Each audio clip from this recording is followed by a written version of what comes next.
드디어 차세대 한국형 전투기 KF-X를 뉴스마마에서 소개하게 됐습니다. 근데 왜 여기서 해?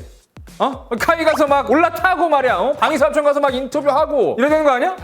왜? 뭘 왜? 코로나 때문에. 아씨, 그놈 코로나 때문에 진짜. 어쨌든 KF-X 최종 조립 착수 행사가 취소됐다고 하는데 말이야, 엄청 준비했는데. 어쨌든 이번 주 무기대백과선의 주인공은 KF-X입니다.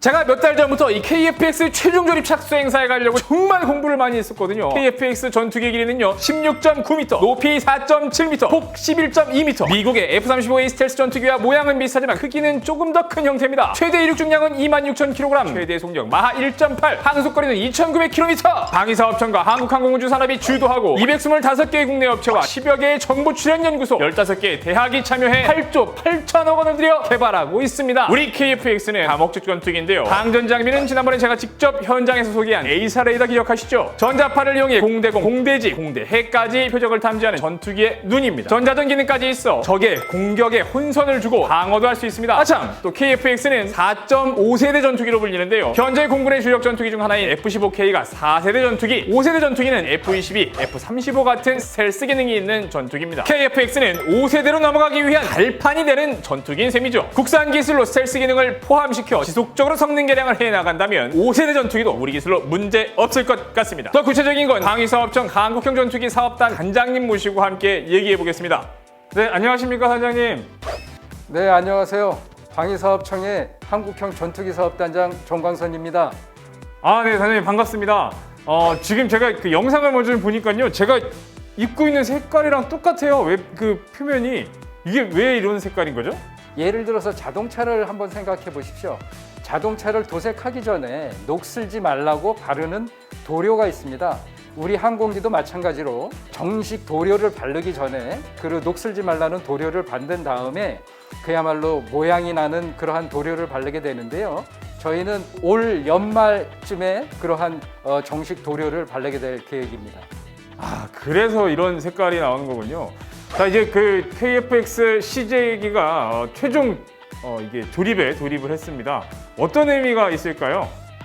그동안에는 부분적인 어떤 조립이 진행이 됐습니다. 예를 든다면 전방 동체, 그리고 주 날개와 중앙 동체, 그 다음에 후방 동체 각각을 조립했던 것을 최종 조립이라는 의미는 그 세 가지를 하나로 맞춰 나가는 그러한 작업이라고 말씀드릴 수가 있겠습니다. 의미로 본다면 금년 내내 코로나19 때문에 나라가 상당히 어려웠는데요. 그럼에도 불구하고 KF-X 시제기는 정상적으로 진행돼 가고 있다 하는 그러한 의미가 있겠고, 또 다른 의미는 그동안의 KF-X는 어떤 CG나 설계 도면, 말 이런 걸로 다만 존재해 왔었는데 이제 실제적인 실체가 서서히 드러나게 된다 하는 그러한 의미가 있다라고 말씀드릴 수 있겠습니다. 네, 이 KF-X 전체적인 내용에 대한 소개도 좀 필요할 것 같습니다. 어떤 내용, KF-X가 무엇인지 간단하게 소개를 좀 부탁드리겠습니다. KF-X는 현재 공군의 그 주력 전투기인 4세대 KF-16의 그 비행 성능 플러스 뛰어난 항공 정자 장비를 갖춘 그러한 4.5세대급 다목적 전투기를 개발하는 것이 되겠습니다. 그래서 뛰어난 비행 성능뿐만이 아니고 다기능 위상 배열 레이더와 같은 A사 레이더와 정밀 타격을 도와주는 전자광학 표적 추적 체계, 그리고 통합 전자전 체계 등과 같은 그러한 주요 장비들이 특징이라고 할 수 있습니다. 무엇보다도 우리 손으로 최초로 만드는 초음속 전투기라는 것이 가장 중요한 부분이라고 생각합니다. 그렇군요. 이 KF-X, 우리 공군력이 신장되는 것은 물론 방위 산업에도 큰 영향을 끼칠 것 같은데요. 어떻습니까? 이 전투기라는 것은 대단히 그 복잡한 시스템이기 때문에 전투기를 개발할 때는 다양한 그리고 많은 업체와 대학교, 연구소 등이 참여해서 함께 진행하는 그 한 국가의 항공 기술이 총 집약된 결과물이라고 할 수 있습니다. 이것은 어떤 그 국가적인 도전이자 그리고 우리 공군으로 봤을 때는 항공 무기 체계를 이용한 자주 국방력 강화와 항공산업 육성이라는 두 마리 토끼를 잡을 수 있는 그러한 기회라고 생각됩니다. 한편 레이더와 같은 그런 주요 장비 개발을 통해서 국가 핵심 기술력이 향상될 것이고 또 부수적으로 해외 수출이라든가 그다음에 외국산 항공기 대비 운영 유지비가 절감됨으로써 국가 경제에도 크게 기여할 것이라고 생각합니다.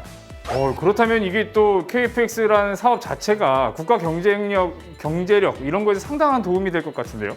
작년 말까지입니다. 작년 말까지 현재 봤을 때는 저희가 그 KFX 개발을 통해서 현재 그 10,000여 명 이상의 그 일자리를 만들었고요.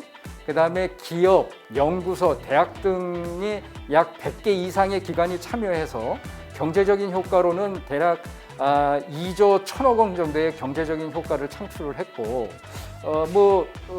여담으로는 몇 년 전에 그 조선업계가 어려워서 그 조선업계에서 유출된 그런 실업 인력을 저희가 채용함으로써 지역 경제에도 안정화에 기여한 바가 있습니다.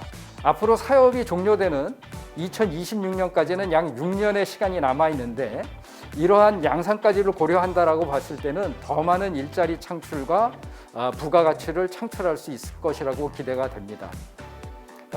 저희가 그 탐색 개발 시에 연구한 결과에 따르면 양산까지 저희가 그 경제적인 유발 효과는 생산 유발 효과는 대략 한 18조 원, 그 다음에 부가가치 유발 효과는 약 5조 원, 고용 창출은 약 9만 명으로 예상하고 있습니다.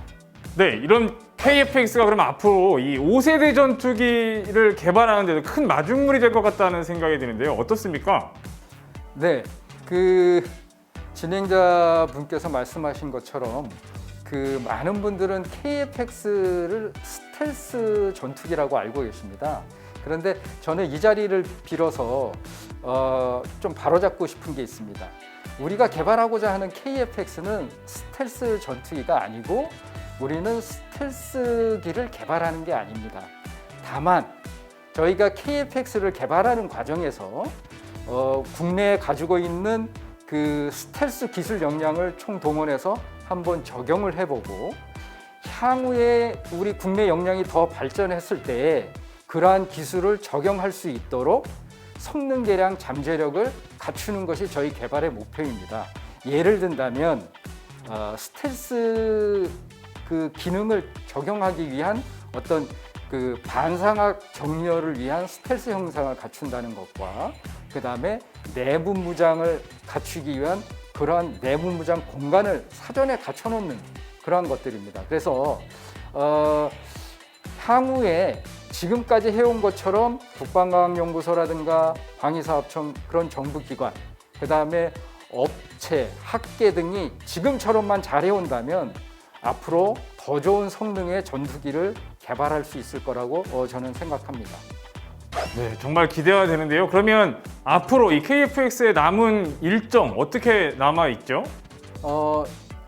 지금 만들고 있는 시제기가 내년 전반기까지 완성돼서 출고가 되면 그 이후에 약 5년 동안의 지상시험과 비행시험을 거쳐서 성능을 검증을 하게 되고 그 다음에 26년 전반기까지 이러한 체계 개발을 모두 완성할 계획입니다. 아유, 네, 단장님 오늘 말씀 정말 감사했습니다. 감사합니다. 네네, 감사합니다. 아유. 코로나19 때문에 비록 KFX 최종 조립 착수 행사는 열지 못했지만 개발 속도는 KFX의 그 최고 속도보다 더 빠른 것 같습니다. 2022년에 CJ 1호기가 첫 비행을 할 예정이라는데 그 첫 비행에 저희 뉴스바바가 꼭 현장 취재를 가겠습니다. 갈 거지? 어? 안 돼. 왜? 나 한번 타봐야지. 어? 너 양생해야 돼, 양생. 항생. 에이, 양생은? 못해. 나 시소도 못 타. 뭐? 바이킹. 탄지 한참 됐지. 한 10몇 년 된 것 같은데. 그럼 못하는. 진짜? 바이킹 타러 가야겠다. 바이킹